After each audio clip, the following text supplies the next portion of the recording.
Kalingap Angels member na si Carla, bakit nga ba ito di napasali sa isang modeling event na naganap? Yan po kasi ang tanong ng mga viewers na kung bakit daw ay si Chinita, Dara at ka-look-alike ni Marian Rivera na si Vian silang ang nakarampa sa mismong event. Malalaman nyo po dito mga Kalingap kung ano nga ba ang dahilan at mismo po kay Idol Kalingap Rab ito ng galing na salita. Kaya sana po ay tapusin nyo ang video kasi may ipapakita po ako sa inyo na patunay. Bago po ang lahat, magandang mapagpalang araw po sa ating lahat. Maraming salamat po sa muling pagdalaw nyo sa aking munting channel at sa ngayon pa lang po nakabisita sa channel na ito ay welcome po at maraming salamat po. Pasalamat ko din po ang ama at founder ng Kalingap na si Kuya Val Santos Matubang at kanyang anak na artistahin na si Idol Kalingap Rab. Suportahan po natin sila palagi. Maraming salamat po.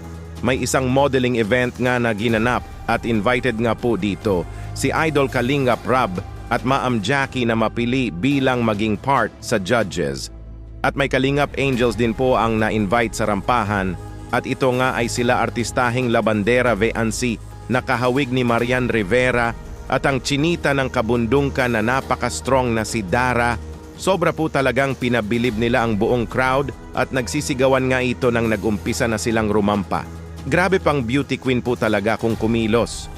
Pero may mga tanong na nga ang ilang mga viewers na kung bakit ay sila lang daw dalawa ang napasali sa modeling. At ang mga fans at supporters nga ni Carla ay naghahanap din ng kasagutan sa kanilang mga tanong. Huwag na po kayo mag-alala kasi may sagot na po si Idol Kuya Rab patungkol dyan. Eto po panoorin nyo po. Kasi kayo yung may potential kasi matangkad kayo eh.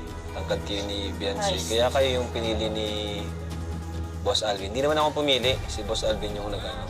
Pero yung iba, pwede naman daw, sa ano lang, fashion show, mga ganon. Pwede naman daw. Pero ang napili talaga nila, Boss Albs, ikaw, saka si Beyonce. Big one din. Okay. Sana pinili. Sana all pinili. May hugot yun na, sana all pinili.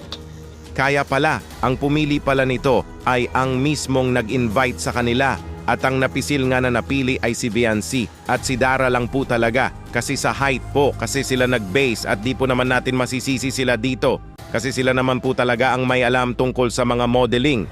Kaya support lang po natin ang lahat ng K-Angels at di po natin sila dapat kumpara sa isa't isa. May good news naman po pala kasi ang ibang K-Angels naman din ay pwede po sa fashion modeling.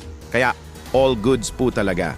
Siguro pagdating sa beauty pageant ay kulang po talaga ang ibang angels sa height pero pwede naman po sa fashion modeling kaya okay pa rin. Sa inyo po ba mga Kalingap? Ano po masasabi nyo tungkol dito? Mag-comments lang po kayo kung ano ang opinion nyo. Pag-usapan po natin yan sa comment section. Dito muna lang po tayo. Kuya Dambo nga po pala. Maraming salamat po. Ingat po kayo palagi and God bless us all.